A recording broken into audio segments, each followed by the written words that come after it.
ஒருத்தருக்கு குரு திசை நடக்குது அப்படின்னா அவருக்கு போதகனாக இருக்கக்கூடிய கிரகம் செவ்வாய் பகவான்.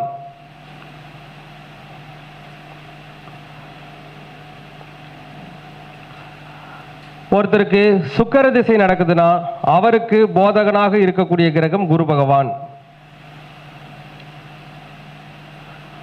ஒருத்தருக்கு சனி திசை நடக்குதுன்னா அவருக்கு போதகனாக இருக்கக்கூடிய கிரகம் சந்திர பகவான். அடுத்து யூடியூப்ல கமெண்ட் வந்துடும், சார் எனக்கு ராகு திசை நடக்குது சார். அடுத்த கமெண்ட் அதுதான், பார்த்துட்டு இருக்கிறவங்களுக்கு நேரம் கமெண்ட் போட்டிருப்பாங்க, போய் பார்த்தீங்கன்னா தெரியும். அப்போ ராகு திசைக்கு யாரு, கேது திசைக்கு யார் அப்படிங்கிறதுக்கு விளக்க நான் ஏற்கனவே கொடுத்துருக்கிறேன். ராகு பகவான் எந்த நட்சத்திர சாரத்தில் இருக்கிறாரோ அந்த நட்சத்திராதிபதியை திசைநாதனாக கொள்ள வேண்டும். இப்போ உதாரணமாக ராகு புனர்பூச நட்சத்திரத்தில் இருக்கிறாருன்னா அந்த திசை யாராக எடுத்துக்கணும், குருவாக எடுத்துக்கொள்ள வேண்டும். அதே மாதிரி தான்